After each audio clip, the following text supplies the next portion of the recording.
Hello friends, welcome to commerce time money and banking PP board class 12। आज हम लोग पढ़ेंगे बैंक की विनियोजन नीति के सिद्धांत। तो सबसे पहले चैनल को सब्सक्राइब कर लीजिए, बेल आइकन को प्रेस करें ताकि मेरे आने वाली हर लेटेस्ट वीडियो की जानकारी आप तक होती रहे और आप मेरे चैनल के साथ जुड़े। बैंक व्यापारिक संस्थाएं हैं जो दूसरे के धन से व्यापार करती हैं, अतः उन्हें एक तरफ अपने लाभ का ध्यान रखना पड़ता है तथा दूसरी तरफ जमाकर्ताओं के धन को सुरक्षित रखने की चिंता करनी पड़ती है। इस प्रकार बैंकों को अपने साधनों के विनियोजन में लाभ और सुरक्षा में पूरी तरह से संतुलन रखना पड़ता है। बैंक के विनियोजन नीति सिद्धांत के अंतर्गत ये बताया गया है कि बैंक की जो खुद की पूंजी होती है वो रिजर्व बैंक ऑफ इंडिया के पास सुरक्षित पड़ी होती है और वो अपने ग्राहकों के ही धन से अपना लाभ अर्जन करती है। बेजहॉट ने क्या कहा है कि बेजहॉट ने कहा है, साहस व्यापार का जीवन है किंतु सावधानी न कि भीखता आधुनिक बैंकिंग का सार है। उन्होंने क्या कहा कि किंतु सावधानी रखना, ना कि भीखता, लापरवाही नहीं करनी है। और भीखता आधुनिक बैंकिंग का सार है। भीखता मतलब क्या हो गया यहाँ पे कि हमें अपने कैपिटल को, यानी बैंक अपने कैपिटल को जो भी उन्हें अर्न हो रहा है उसे सिक्योर करना और more and more place and specific area पे उसे इन्वेस्टमेंट करना ताकि उन्हें अर्निंग ज़्यादा हो सके। विनियोजन नीति के अगर सिद्धांत की बात करें तो सबसे पहले हेडिंग आती है धन की सुरक्षा का सिद्धांत। बैंक की अग्रिम तथा विनियोग नीति के संबंध में धन की सुरक्षा सबसे पहली आवश्यकता है, क्योंकि अधिक लाभ कमाने के लिए सुरक्षा पर ध्यान न देना घातक हो सकता है। बैंक को बिना उपयुक्त प्रतिभूति के ऋण नहीं देना चाहिए। बहुत बार अन्य बैंकों की प्रतियोगिता के कारण बैंक को कम विश्वसनीय प्रतिभूतियों पर ऋण देना पड़ जाता है। ऐसी दशा में बैंक के प्रबंधक को सोचकर सावधानी से काम करना चाहिए। कभी कभी बैंक क्या करते हैं कि मोर एंड मोर प्रॉफिट के लिए अपने ग्राहकों को बिना किसी सिक्योरिटी के वो लोन देना शुरू कर देते हैं। जब लोन देना शुरू कर देते हैं तो इससे क्या होता है, इससे उनको नुकसान होता है। कभी कभी वो अमाउंट बैड डेब्ट्स में चला जाता है। इसीलिए कहा गया कि और बिना प्रतिभूतियों की तो ऋण देना ही नहीं चाहिए। जैसे आप अभी आज के समय में मोबाइल फाइनेंस कराने जाइए या 2 लाख 4 लाख एक स्मॉल अमाउंट फाइनेंस कराने जाइए, लोन लेने जाइए, तो NBFC जैसी कंपनियां जो सिर्फ आपके आधार कार्ड और पैन कार्ड पे आपको लोन अप्रूव कर देती हैं। हर बैंक ऐसा नहीं करेगी। बैंक ऐसा इसलिए नहीं करती है क्योंकि उनको लॉस हो सकता है। विनियोगों की तरलता का सिद्धांत। विनियोगों की तरलता से अभिप्राय ऐसे विनियोग से है जिसे शीघ्र तथा सरलता से नकदी में बदला जा सके। जनता का विश्वास बैंक पर तभी होता है जब तक कि वह मांग किए जाने पर नकदी में भुगतान न कर दे। बैंक को अपना धन अल्पकालीन ऋणों, अंशों, ऋण पत्रों में लगाना चाहिए। अचल संपत्तियों में बैंक को अपना धन नहीं लगाना चाहिए। विनियोगों की तरलता, यहाँ पे तरलता का अभिप्राय यह है कि बैंक ऐसी जगह धन विनियोजित करे जहाँ कम से कम समय में वह उन्हें मुद्रा के रूप में प्राप्त हो सके, जैसे share, debenture, treasury bills, bonds, otherwise जो भी हो। फिर है विनियोगों की लाभदायकता, उत्पादकता या लाभदायकता का सिद्धांत। बैंक को अपना धन ऐसी जगह विनियोजित करना चाहिए जहां उसे पर्याप्त मात्रा में लाभ प्राप्त हो। प्रत्येक बैंक का उद्देश्य लाभ कमाना होता है। बैंक को ऋण ऐसी जगह देना चाहिए कि जमाकर्ताओं को ब्याज चुकाने के बाद बैंक को समुचित लाभ प्राप्त हो जाए। यानी उत्पादकता या लाभदायकता, प्रोडक्टिविटी या प्रॉफिटेबिलिटी की बात हो रही है। यहाँ पे ये कह रहा है कि उसे पर्याप्त मात्रा में लाभ प्राप्त होना चाहिए। यानी अगर बैंक हमें 4% या 3% का बचत खाते पे ब्याज दे रहा है तो इसका मतलब कि उससे ज़्यादा का लाभ होना चाहिए। अगर लाभ हो रहा है तभी अच्छा है, नहीं तो बैंक को जिन जगहों से लॉस हो रहा है वहाँ पे बैंक अपना धन विनियोजन नहीं करती। जैसे इस समय कोरोना चल रहा है, कोविड-19 चल रहा है, तो इस वक्त शेयर मार्केट डाउन है, तो बैंक इस समय अपना पैसा शेयर मार्केट में इन्वेस्टमेंट नहीं करेगा। फिर है जोखिम की विविधता का सिद्धांत।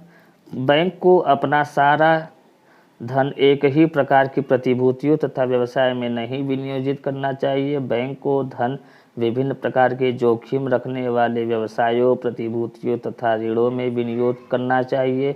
इसका कारण यह है कि यदि बैंक किसी एक व्यवसाय में अपना धन विनियोजित किया हुआ है और वह व्यवसाय असफल हो गया तो बैंक का सारा धन डूब जाएगा।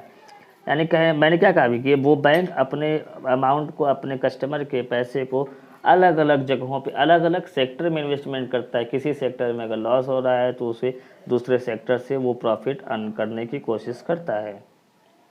प्रतिभूतियों की विक्रय साध्यता का सिद्धांत।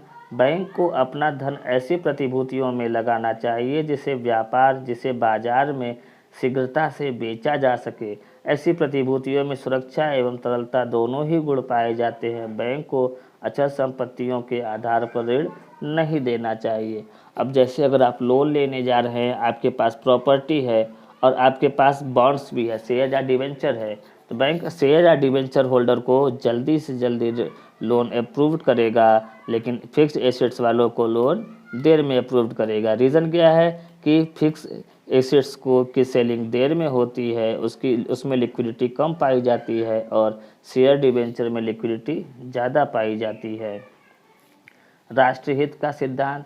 बैंक को केवल अपने आर्थिक हितों की दृष्टि से नहीं वरन समाज व देश के व्यापारिक हितों का भी ध्यान में रखे। उन्हें पूंजी का विनियोग उन क्षेत्रों में करना चाहिए जो उनके लिए लाभदायक तथा कम सुरक्षित है किंतु राष्ट्र के लिए अति आवश्यक है, जैसे कृषि, लघु उद्योग, यातायात एवं आवास आदि। बैंक ने क्या कहा गया है इसमें? राष्ट्रीय हित, यानी राष्ट्र के हित के लिए बैंक सबसे पहले राष्ट्र के हित को देखता है। यानी अब उन्हें कृषि क्षेत्र में पैसे इन्वेस्टमेंट करने हैं, लघु उद्योग में, यातायात यानी 4 व्हीलर 2 व्हीलर आप परचेस करने जा रहे हैं तो वो फाइनेंस करते हैं, और आवास के लिए। हालांकि आवास के लिए, यातायात के लिए, कृषि के लिए, और ये सब सेक्टर क्या है, इन सेक्टरों में इन्हें प्रॉफिट कम होता है, रिस्क होता है कि अगर आवास किसी व्यक्ति ने हाउस लोन लिया हुआ है, होम लोन लिया हुआ है, लोन पेमेंट नहीं हुआ तो उसके होम को सेल करने में बैंक को टाइम लगेगा, यानी रिकवरी में देर लगेगा। कृषि में फसल नहीं हुई या बाढ़ आ गया या सूखा पड़ गया, तो ऐसी कई समस्याएं बैंक के पास आ सकती है।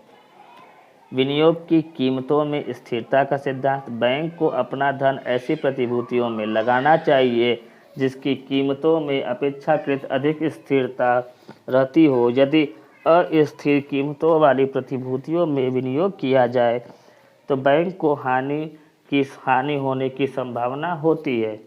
यानी कहने का मतलब क्या है? कहने का मतलब ये है कि बैंक अगर विनियोग कर रहा है तो विनियोग ऐसी जगह होना चाहिए जहाँ पे स्टेबिलिटी हो, स्थिरता हो, ताकि उसे हानि न हो। सरकारी नीतियों से सामंजस्य रखने का सिद्धांत। बैंक को चाहिए कि वह सरकार की नीतियों का भी ध्यान रखे। आजकल भारत की सरकार कृषि एवं लघु उद्योगों को अधिक मात्रा में साख उपलब्ध कराना चाहती है, अतः बैंकों को भी इन क्षेत्रों के प्रति उदार नीति अपनानी चाहिए।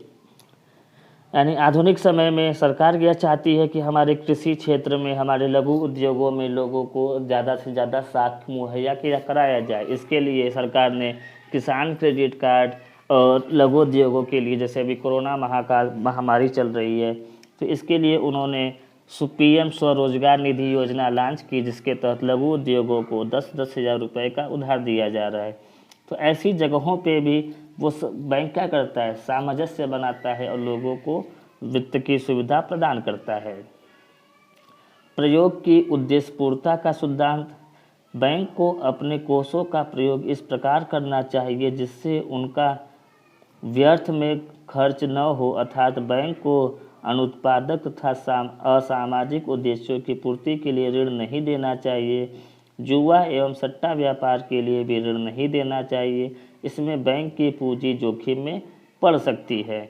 यानी अगर हमारा उद्देश्य प्रयोग विहीन है तो बैंक हमें उस उद्देश्य के लिए ऋण की सुविधा मुहैया नहीं कराएगा। जुआ खेलना हो या सट्टे के लिए हो, जैसे अभी IPL चल रहा है तो IPL में कई सट्टोरिये सट्टा लगाते हैं, इन चीज़ों के लिए बैंक लोन की सुविधा प्रोवाइड नहीं करता है।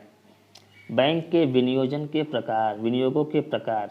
बैंक के विनियोग के दो प्रकार हैं। पहला लाभ न देने वाले या अलाभदायक विनियोग, और दूसरा है लाभ देने वाले या लाभदायक विनियोग। तो पहले पढ़ते हैं लाभ न देने वाले और लाभदायक विनियोग में पहला है भूमि एवं भवन। बैंक अपनी निधियों का कुछ भाग भूमि एवं भवन के रूप में विनियोजित करना चाहिए। एक सुदृढ़ एवं आकर्षक भूमि एवं भवन ग्राहकों को आकर्षित करता है और चोरी की संभावना से भी सुरक्षा प्रदान करता है, परंतु इसके संबंध में अधिक व्यय करना भी उचित नहीं है। बैंक भूमि और भवन पे भी खर्च करता है, लेकिन वो क्यों करता है? वो सुरक्षा की दृष्टि से करता है, लेकिन ज़्यादा खर्च उस पर नहीं करता है। फर्नीचर एवं साज सामान, इसमें क्या बताया गया है? फर्नीचर एवं साज सामान ये लग्जरी आइटम्स होते हैं। इन लग्जरी आइटम्स से बैंक को कोई लाभ नहीं है, ग्राहकों को लाभ होता है। तो इस पर भी वो क्या करते हैं? वो सस्ता और टिकाऊ सामान खरीदने की कोशिश करते हैं ताकि खर्च कम से कम हो, क्योंकि ये अलाभदायक है। लेखा पुस्तकें, पुर्चियाँ, स्टेशनरी एवं विज्ञापन, बैंक के विज्ञापन भी आते हैं। लेखा पुस्तकें यानी अगर आपको फार्म चाहिए, पेपर चाहिए, वो सारी चीज़ें बैंक में मिलती हैं, लेकिन इस पर भी वो क्या करते हैं? खर्च कम करते हैं। नगद शेष, नगद शेष का मतलब क्या हो गया कि आपको जो अपने पास नगद शेष रखना है वो अगले दिन के ट्रांजैक्शन के लिए। आइए इसको देख लेते हैं कि बैंक को अपने निधियों का कुछ भाग अपने पास नगद शेष के रूप में रखना चाहिए और रिजर्व बैंक, स्टेट बैंक एवं अन्य बैंकों के चालू खाते के पर्याप्त नगद मुद्रा तिजोरी में रखना चाहिए, क्योंकि बैंक ग्राहक के आने पर तुरंत उसके मांग पर भुगतान कर सके। कोई बैंकर अपने पास कितनी नगद राशि रखे, अपने निधियों से अधिक भाग को लाभदायक कार्यों में प्रयुक्त कर सके, इस बात को उन अनेक तथ्यों पर विचार करके निर्धारित करते हैं। नगद शेष का मतलब ये हो गया कि बैंक को ट्रांजैक्शन के लिए पैसे रखने हैं। इसके लिए आरबीआई का एक नियम है कि कम से कम 3% और अधिक से अधिक 15%, और ये डिपेंड होता है वहाँ की लोकेलिटी और ट्रांजैक्शन पे। जैसे हम अभी बनारस का ले लीजिए, वाराणसी का ले लीजिए, वाराणसी के जो भी बैंक होंगे उनके प्रतिदिन के डेली ट्रांजैक्शन मान लीजिए 8 लाख, 10 लाख या 1 करोड़ रुपए है, मैक्सिमम मान लिया मैंने 1 करोड़ रुपए है, तो वो 1 करोड़ का 3 से 4% हिस्सा कैश रखेंगे, बाकी वो अपने मुख्य कार्यालय के पास भेज देते हैं, यानी इन्वेस्टमेंट करने की कोशिश करते हैं। नगद शेष की मात्रा का निर्धारण करने वाले घटक कौन कौन से? वैधानिक आवश्यकता। अधिकतर देशों में सरकार व केंद्रीय बैंक वैधानिक रूप से बैंकों द्वारा रखे जाने वाले नगद शेष कोष की न्यूनतम मात्रा निश्चित कर देते हैं और बैंकों को इसका पालन करना अनिवार्य, यानी जैसे मैंने आरबीआई की बात कही। परंपरा की बात करें, परंपरा प्रत्येक देश में प्रायः बड़े बड़े बैंक अपने अनुभव के आधार पर नगद कोष की एक निश्चित प्रतिशत निर्धारित कर लेते हैं और अन्य बैंक उसका अनुसरण करते हैं। परंपरा कहिए या वैधानिक आवश्यकता कहिए, दोनों का मतलब एक ही है। बैंकों के विनियोगों की प्रकृति, बैंकों द्वारा रखा जाने वाला नगद कोष इनके द्वारा विनियोजित राशि की प्रकृति पर भी निर्भर करता है। यदि बैंकों के धन तरल संपत्तियां जैसे विनिमय बिलों, अल्पकालिक ऋण आदि में विनियोजित हैं तो बैंकों को अधिक नगद कोष रखने की आवश्यकता नहीं है। यानी आधुनिकता का प्रचलन, डिजिटल होने की परंपरा, अगर डिजिटल होने की परंपरा ग्राहकों में बढ़ रही है तो वहाँ पर भी नगद कोष रखने की आवश्यकता कम होती है। जमाओं की प्रकृति, सावधि जमा खातों एवं आवर्ती जमा खातों में प्राप्त जमा राशियों के लिए बैंक को कम मात्रा में नगद कोष रखने की आवश्यकता होती है। बचत खातों के लिए सावधि जमा खातों की तुलना में अधिक, परंतु चालू खातों की तुलना में कम नगद कोष रखने की आवश्यकता होती है। अगर सावधि जमा खाता के ग्राहक ज़्यादा हैं किसी भी ब्रांच पे तो वहाँ नगद कोष रखने की आवश्यकता ज़्यादा है, और अगर चालू खाता धारक है तो वहाँ पे नगद कोष रखने की आवश्यकता कम होती है।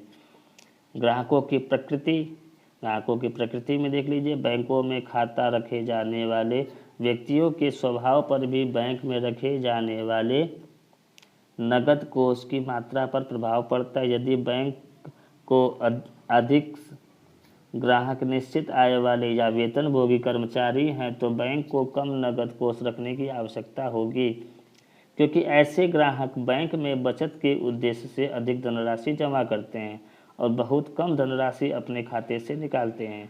इसके विपरीत यदि बैंक में अधिकांश ग्राहक व्यापारी, उद्योगपति, सट्टे का व्यवसाय करने वाले व्यक्ति हैं तो बैंक को अधिक नकद कोष रखने की आवश्यकता होगी, क्योंकि ऐसे ग्राहक द्वारा धन की मांग बराबर की जाती है। व्यापारी हैं, उन्हें प्रतिदिन भुगतान करना है तो भुगतान के लिए भी बैंक को नकद कोष रखना पड़ता है। लोगों में बैंकिंग की आदत, अगर लोगों में बैंकिंग की आदत है तो वहाँ पर भी नकद कोष रखने की आवश्यकता कम होगी। स्थानीय व्यापारिक दशाएं, यदि किसी स्थान पर औद्योगिक तथा वाणिज्यिक संस्थाएं अधिक हैं तो वहाँ आपसी लेन देन अधिक होगी, जिससे बैंक को अधिक नकद कोष रखने की आवश्यकता होगी।